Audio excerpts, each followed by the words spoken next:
আজ তোমাদের আমি ক্লাস 9-এর ভূগোল পড়াবো হচ্ছে দুর্যোগ ও বিপর্যয় চ্যাপ্টার।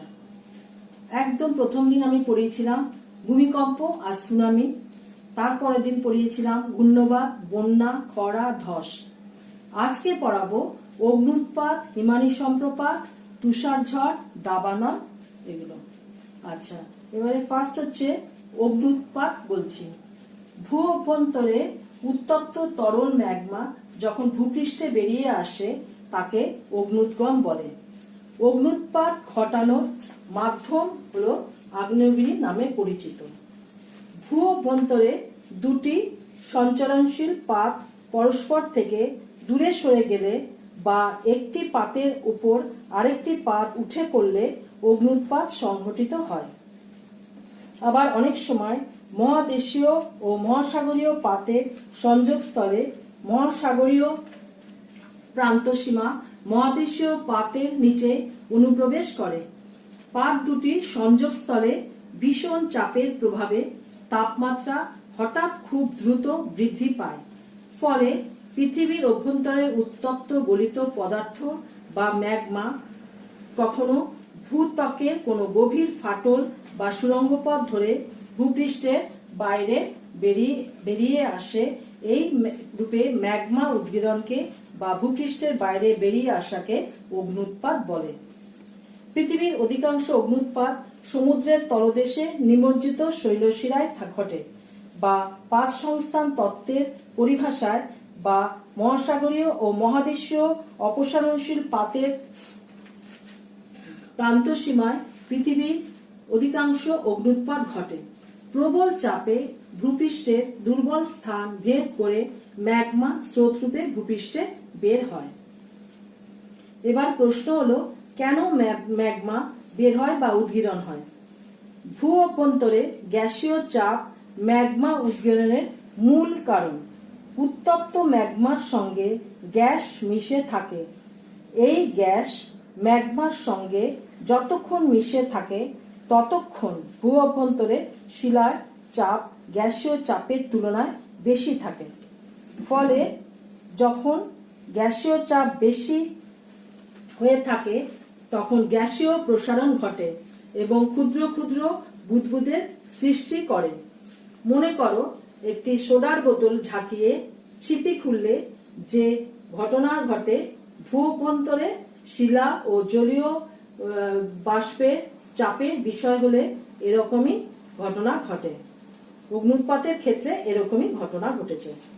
আচ্ছা, এবারে বলবো অগ্ন্যুৎপাতের শ্রেণীবিভাগ। প্রকৃতি অনুযায়ী অগ্ন্যুৎপাত হচ্ছে 3 প্রকার। 1 জীবন্ত বা সক্রিয়, তার আবার 2 ভাগ আছে, অবিরাম, সবিরাম। 2 সুপ্ত, 3 মৃত। আচ্ছা, এবারে বলছি জীবন্ত বা সক্রিয়। এগুলি থেকে প্রায় অগ্ন্যুৎপাত হয়। এটির আবার 2টি ভাগ আছে, একটা হচ্ছে অবিরাম, অনবরত অগ্ন্যুৎপাত হয়, যেমন ইতালির ভেসুভিয়াস। আর আরেকটা আছে সবিরাম, কিছুদিন ছাড়া ছাড়া অগ্ন্যুৎপাত হয়, যেমন ভারতের ব্যারেন। এবার বলবো সুপ্ত। অনেক দিন অগ্ন্যুৎপাত হয়নি কিন্তু কোনো সময় হতে পারে, যেমন জাপানের ফুজিয়ামা। মৃত। বহুকাল আগে অগ্ন্যুৎপাত হয়েছে কিন্তু ভবিষ্যতে আর হবে না, ভারতের নরকন্যা উদাহরণ। এবারে অগ্ন্যুৎপাতের শ্রেণীবিভাগ বলে দিলাম। আচ্ছা, অগ্ন্যুৎপাতও বলা হয়ে গেল। এবারে বলবো হিমানী সম্প্রপাত। হিমানী সম্প্রপাত। আচ্ছা, এবারে ছবিটা দেখো, হিমানী সম্প্রপাত। আচ্ছা, কখনো কখনো পর্বতের ঢালে চলমান হিমবাহ থেকে বিশালাকার বরফের স্তূপ ভেঙে বিপুল বেগে নিচে নেমে আসে। এই ঘটনাকে হিমানী সম্প্রপাত বলে। হিমানী সম্প্রপাত শুষ্ক ও আর্দ্র হতে পারে এবং তা বরফের মধ্যে জলের উপস্থিতি বা অনুপস্থিতির উপর নির্ভর করে। হিমানী সম্প্রপাত আবার 2 প্রকার। একটা ভূপৃষ্ঠের হিমানী সম্প্রপাত, আর একটি হচ্ছে পূর্ণ ও গভীর হিমানী সম্প্রপাত। এবারে বলছি ভূপৃষ্ঠীয় হিমানী সম্প্রপাত। একটি বরফের স্তর যখন অপর এক বরফের স্তর থেকে আলাদা হয়ে নিচে নেমে আসে তাকে বলে ভূপৃষ্ঠীয় হিমানী সম্প্রপাত। আর 2 নম্বর হচ্ছে পূর্ণ গভীর হিমানী শব্দপাত। পর্বত গাত্রের মূল শিলা থেকে সম্পূর্ণ বরফের স্তূপ বিচ্যুত হলে তাকে বলে পূর্ণ গভীর হিমানী সম্প্রপাত। এবারে বলছি হিমানী সম্প্রপাত কেন হয়। তুষারাবৃত অঞ্চলে তুষারের নিচে শিলাস্তরে প্রবল চাপ সৃষ্টি করলে সাধারণত তুষার সঞ্চয়ের ফলে বরফ স্তূপ গঠিত হয়। এক সময় বিশালাকার বরফ স্তূপ অবলম্বনহীন হয়ে পড়ে। তখন এই অবলম্বনহীন বিশালাকার বরফ স্তূপ মাধ্যাকর্ষণ শক্তির টানে ভেঙে পড়ে। এছাড়া বিশালাকার বরফ স্তূপের চাপে বরফের তলদেশে উষ্ণতার পরিবর্তন ঘটে। বায়ু এই গতিশক্তি মানুষের বিভিন্ন কার্যকলাপের হিসাবে হিমানী সম্প্রপাত ঘটাতে পারে। আচ্ছা, এবারে পড়াবো তুষার ঝড়। তুহিনযুক্ত প্রবল ঝোড়ো হাওয়াকে তুষার ঝড় বলে। একটানা 3 ঘন্টার বেশি সময় ধরে তুষার ঝড় চলতে থাকে। ভূমিতে তুষার ঝড়ে তুষারপাত হয় না, কিন্তু ভূপৃষ্ঠের বরফ বা তুষার উত্থিত হলে বায়ুপ্রবাহের সাথে সেটা প্রবাহিত হয়। কোনো তুষারপাত ছাড়াও তুষার ঝড় হতে পারে। এবারে হয়ে গেল হচ্ছে তুষার ঝড়। আচ্ছা, এবারে বলবো দাবানল। দাবানলের ছবিটা দেখেছো? বনভূমির নিয়ন্ত্রণহীন দহনকে দাবানল বলে। অনেক সময় পাতায় পাতায় ঘষা লেগে দাবানল এমন রূপ ধারণ করে যে সেই আগুন নিয়ন্ত্রণে আনতে মানুষকে অনেক সময় ধরে বা লড়াই করতে হয় এবং দাবানলের ফলে বহু ক্ষয়ক্ষতি হয়। সাধারণ দহন ও দাবানলের মধ্যে মূল পার্থক্য আছে একটি, সেটি হলো অগ্নিপীড়িত অঞ্চলের বিস্তার ও আয়তন। দাবানলে দহনের উৎস থেকে আগুন দ্রুত এবং বহুদূর ছড়িয়ে পড়ে। এবারে বলবো বিভিন্ন প্রকার দাবানল কি আছে। জ্বালানির উৎস হিসেবে দাবানলকে আবার 3 প্রকার। 1. ভৌম আগুন। সাধারণত ভূমির সাথে মিশে থাকা দীর্ঘদিনের গাছের শুকনো মূল, জৈব উপাদান, গাছের পাতা, শাখা প্রশাখা, কাণ্ড ইত্যাদি দাহ্য পদার্থ রূপে বিয়োজিত অবস্থায় থাকে। এইসব পদার্থ জ্বালানি হিসাবে আগুনের সংস্পর্শে এসে দাবানলে পরিণত হয়। 2 নম্বর হচ্ছে ভূপৃষ্ঠীয় আগুন। শুকনো লতাপাতা, ঘাস প্রভৃতি আগুনের সংস্পর্শে এলে দাবানলে পরিণত হয়। 3 নম্বর হচ্ছে শীর্ষ আগুন। গাছের ওপরের দিকের অংশে আগুন লেগে বহুদূর ছড়িয়ে পড়লে তাকে শীর্ষ আগুন বলে। তাহলে জ্বালানির উৎস হিসেবে 3 প্রকার দাবানল বলে দিলাম। আচ্ছা, এবারে বলবো দাবানলের কারণ। এবারে দাবানলের মূল কারণ হচ্ছে বিদ্যুৎ ও অগ্ন্যুৎপাত।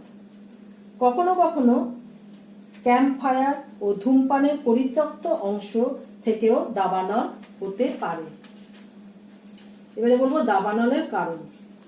দাবানলের কারণগুলো হচ্ছে 3টে। 1. বজ্রবিদ্যুৎ ও অগ্ন্যুৎপাত। 2. ভূ অভ্যন্তরে কয়লার দহন। 3. বন পুড়িয়ে ফেলা। আচ্ছা, এবারে বলবো পশ্চিমবঙ্গের দুর্যোগ আর বিপর্যয়। আচ্ছা, পশ্চিমবঙ্গের দুর্যোগ ও বিপর্যয় প্রকৃতি ও প্রভাব। পশ্চিমবঙ্গ প্রকৃতিগতভাবে জলবায়ুর বৈচিত্র্য লক্ষ্য করা যায়।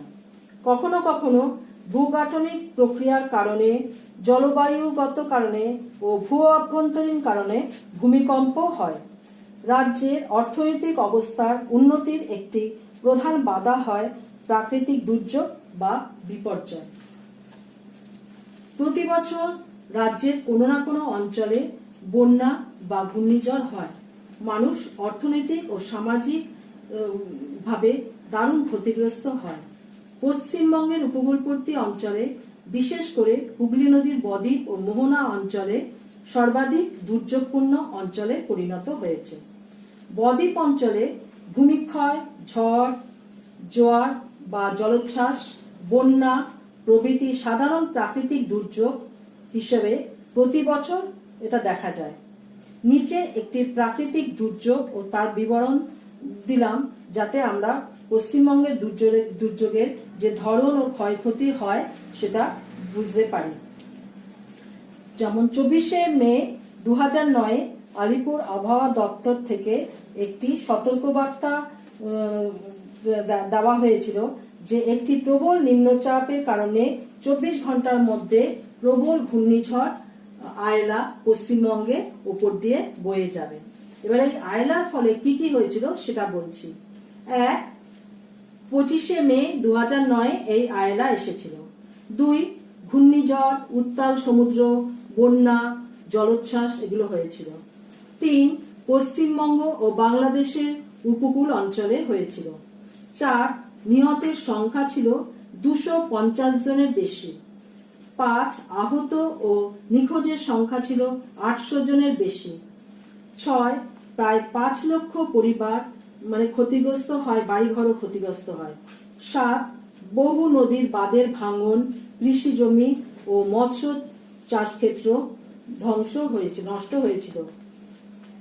8 সড়কপথের যোগাযোগ বন্ধ হয়ে যায় প্রায় 24 ঘন্টা। 9 বিদ্যুৎহীন থাকে সমগ্র অঞ্চল। 10 পানীয় জল ও চরম খাদ্য সংকট দেখা দেয়। 11 প্রায় 3000-এর কাঁচা বাড়ি ধূলিসাৎ হয়। 12 প্রায় 50,000-এর বেশি বন্যপ্রাণী মারা যায়। 13 সুন্দরবন অঞ্চলে ব্যাঘ্র প্রকল্প ক্ষতিগ্রস্ত হয়, বহু বাঘ মারা যায়। পশ্চিমবঙ্গের বিভিন্ন অঞ্চলে বিভিন্ন সময়ে প্রাকৃতিক বিপর্যয় ও দুর্যোগ দেখা যায়, যেমন ভূমিকম্প, সুনামি, ধস, বন্যা, হরকাবান, জোয়ারের জলোচ্ছ্বাস, খরা, ঘূর্ণবাত, অতিবর্ষণ ইত্যাদি। আচ্ছা, এবারে বলবো বিপর্যয় ব্যবস্থাপনার ধারণা এবং শিক্ষার্থীদের সেখানে ভূমিকা কি। প্রাকৃতিক দুর্যোগ বা বিপর্যয় ছাত্রছাত্রীদের কি করণীয়, দুর্যোগের গুরুত্ব সম্পর্কে সচেতন করে গড়ে তোলা। স্বভাবতই ছাত্রছাত্রীদের মধ্যে সাহসিকতা ও সহনশীলতা থাকে। তাদের এর ক্ষমতা বা সামর্থ্য সমাজের যে কোনো বৃহৎ স্বার্থে খুব সাহায্য করতে পারে। বিদ্যালয় শিক্ষা ব্যবস্থায় অন্তর্ভুক্ত করে বিদ্যালয় বিভিন্ন প্রশিক্ষণ শিবির করে শিক্ষার্থীদের প্রাকৃতিক দুর্যোগ মোকাবেলার কাজে উৎসাহ ও অনুপ্রেরণা সঞ্চার করা যায়। বিপর্যয়গ্রস্ত মানুষদের দ্রুত রক্ষা করা ও তাদের নিরাপদ স্থানে স্থানান্তরিত করতে প্রয়োজন হয়। বিপর্যয় মোকাবেলার ব্যবস্থা যদি ছাত্রছাত্রীদের সঠিক প্রশিক্ষণ দেওয়া যায় তাহলে বন্যা, ভূমিকম্প, ঝড়ে ক্ষতিগ্রস্ত মানুষদের দ্রুত স্থানান্তর করে প্রাণে বাঁচানো সম্ভব হয়। শিক্ষার্থীদের প্রাকৃতিক দুর্যোগ বিপর্যয়ে যেসব গুরুত্বপূর্ণ ভূমিকা নিতে হবে সেগুলো হলো, আবার 1-2 পয়েন্ট করে বলছি। 1 কোনো প্রাকৃতিক বিপর্যয়ের ক্ষেত্রে বা মোকাবিলার জন্য কি কি ব্যবস্থা বা কর্তব্য করণীয় তার ধারণা থাকবে। 2 প্রাকৃতিক দুর্যোগ বা বিপর্যয়ের মোকাবিলার প্রশিক্ষণ থাকতে হবে। 3 কোনো বিপর্যয়কে কি পরিমাণ ক্ষতি বা ঝুঁকির সম্ভাবনা আছে তার সম্পর্কে ধারণা থাকবে। 4 স্থানীয় লোকদের স্বাভাবিক জীবনযাত্রায় ফিরিয়ে আনতে সাহায্য করবে। বিপর্যয় মোকাবিলার ব্যবস্থা সম্বন্ধে সচেতনতার ধারণা প্রসারে চার্ট তৈরি করতে হবে, পোস্টার তৈরি করতে হবে, নাটক, আলোচনা সভা প্রভৃতি আয়োজন করতে হবে। 6 নম্বর বিপর্যয় মোকাবেলার ব্যবস্থাপনায় পরিকল্পনা করে জনসাধারণের মধ্যে সচেতন বৃদ্ধি করতে ছাত্রছাত্রীদের মধ্যে কমিটি গঠন করতে হবে। শিক্ষকদের সহায়তায় বিভিন্ন পদ্ধতি, নীতি, কৌশল প্রচার করা দরকার। 7 বিপর্যয় মোকাবেলার ব্যবস্থা কার্যকরী করার জন্য এমন চার্ট তৈরি করতে হবে যেখানে জরুরি ব্যবস্থার নম্বর, ফায়ার ব্রিগেডের ফোন নম্বর, অ্যাম্বুলেন্স, হাসপাতাল, পুলিশের নম্বর ইত্যাদি যোগাযোগের নম্বর বা উপায় প্রদর্শিত থাকবে। আচ্ছা, এবারে শিক্ষার্থীদের ভূমিকা বললাম, এবারে বলবো পশ্চিমবঙ্গে বিপর্যয় ব্যবস্থাপনায় গৃহীত কৌশল সমূহ। রাজ্যে আর্থ সামাজিক সামগ্রিক উন্নতির লক্ষ্যে পশ্চিমবঙ্গ সরকার প্রাকৃতিক দুর্যোগ ও মোকাবিলার ব্যবস্থাপনায় নীতি গ্রহণ ও কার্যকরী করতে সচেষ্ট হয়েছেন। রাজ্য সরকার বিশ্বাস করেন প্রাকৃতিক দুর্যোগ বিপর্যয় মোকাবিলার ব্যবস্থা হলো একটি সামগ্রিক নীতি বা প্রাকৃতিক বিপর্যয়ের সময় আগে বা পরে সমান সক্রিয় ভূমিকা পালন করবে। পশ্চিমবঙ্গ বহুকাল আগে থেকেই নানা রকমের প্রাকৃতিক দুর্যোগ ও বিপর্যয় ভোগ করে আসছে। পশ্চিমবঙ্গে রাজ্য বিপর্যয় মোকাবেলার নীতি পূরণের উদ্দেশ্যে কতগুলো গুরুত্বপূর্ণ পর্যায়ক্রমিক ব্যবস্থার কথা উল্লেখ করা হয়। বিপর্যয় মোকাবিলার ব্যবস্থাগুলি নিচে বর্ণনা দেওয়া হলো। সেগুলো কি কি? 1. দুর্যোগ বা বিপর্যয়ের পূর্বের অবস্থা বা দশা। 2. দুর্যোগ বা বিপর্যয়ের সময়ের ব্যবস্থা বা দশা। 3. দুর্যোগ বা বিপর্যয়ের পরবর্তী দশা। 4. দুর্যোগ বা বিপর্যয়ের পূর্বের অবস্থা। প্রাকৃতিক দুর্যোগ বা বিপর্যয়ের পূর্বে গৃহীত ব্যবস্থাগুলি আবার 2 প্রকার। সেগুলো কি কি? 1. দীর্ঘমেয়াদী ব্যবস্থা। 2. স্বল্পমেয়াদী ব্যবস্থা। আচ্ছা, এবারে এগুলোর মধ্যে আবার ব্যবস্থাগুলোর মধ্যে আবার উল্লেখযোগ্য হলো 1. জীবনহানি ও ঘরবাড়ি ধ্বংস থেকে রক্ষার স্থায়ী প্রতিরোধ ব্যবস্থা গ্রহণ করা। 2. ঘরবাড়ি নির্মাণ সরকার প্রবর্তিত আইন, বিধিনিষেধ ইত্যাদির উপর জোর দেওয়া যাতে মোকাবেলার সুবিধা হয়। 3. দুর্যোগ মোকাবিলার ক্ষতি ও অসুবিধা হতে না পারে সেই দিকে লক্ষ্য রেখে রাস্তাঘাট নির্মাণ ও রক্ষণাবেক্ষণ করতে হবে। 4. জল সরবরাহ ব্যবস্থা, যোগাযোগ ব্যবস্থা, বিদ্যুৎ লাইন ইত্যাদি ব্যবস্থা এমন হওয়া উচিত যাতে প্রাকৃতিক বিপর্যয়ের সময় কোনো ব্যাঘাত সৃষ্টি না হয় এবং বিপর্যয় মোকাবিলার সফল হতে পারা যায়। 5. সাধারণের জন্য ব্যবহৃত বিল্ডিং যেমন বিদ্যালয়, কলেজ, ধর্মশালা, কমিউনিটি হল, তারপরে প্রভৃতি বিপর্যয়ের ক্ষতি প্রতিরোধ করতে সক্ষম হয় এরকম হওয়া উচিত। আচ্ছা। 6. বিভিন্ন প্রতিষ্ঠানের দুর্যোগ ও বিপর্যয় মোকাবেলার ব্যবস্থা সম্পর্কে যথারীতি গবেষণা ও অনুসন্ধান প্রয়োজন। দুর্যোগ ও বিপর্যয়ের সময় শান্ত থাকা ও সরকার নির্দেশিত পথ অনুসরণ করা বাঞ্ছনীয়। প্রাকৃতিক দুর্যোগ ও বিপর্যয়ের পরবর্তী দশা, সেগুলো কি কি? বিপর্যয়ের পরবর্তী অবস্থা খুব মারাত্মক সময়। এই সময় নিম্নলিখিত ব্যবস্থাগুলি গ্রহণ করা যেতে পারে। আচ্ছা। 1. উদ্ধার কাজ ও ত্রাণ সামগ্রী সরবরাহ করা। 2. আইন ও নির্দেশ মেনে চলা। 3. বিপর্যয়গ্রস্ত অঞ্চলে অনধিকার প্রবেশ বন্ধ করা এবং লুটপাট বন্ধ করার জন্য ব্যবস্থা করা। 4. মানুষজনকে নিরাপদ জায়গায় সরিয়ে আনা। 5. মৃতদেহ উদ্ধার করে আনা এবং সঠিক জায়গায় পৌঁছে দেওয়া ও সৎকারের ব্যবস্থা করা। 6. খাদ্য ও পানীয় জলের সরবরাহ করা। 7. চিকিৎসা ও স্বাস্থ্য পরিষেবা পৌঁছে দেওয়া। 8. অস্থায়ী বাসস্থান যেমন তাঁবু, ত্রিপল এগুলো নির্মাণ করতে হবে। 9. যোগাযোগ ও পরিবহন ব্যবস্থা ঠিক রাখা। 10. ক্ষতিগ্রস্ত ঘরবাড়ি ও পুনর্নির্মাণের ব্যবস্থা করা ইত্যাদি। পশ্চিমবঙ্গ সরকার বিপর্যয় মোকাবেলার উল্লিখিত নীতিগুলি বাস্তবায়িত করার জন্য সরকার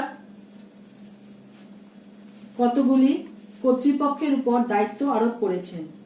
প্রাকৃতিক বিপর্যয় ও দুর্যোগ মোকাবেলার এই পরিকাঠামো বাস্তবায়ন একটি মাত্র বিভাগের কাজ নয়। বিভিন্ন বিভাগীয় দক্ষতা ও দায়িত্বশীলতা দ্বারা বিপর্যয় মোকাবিলা অনেক সহজ হয়।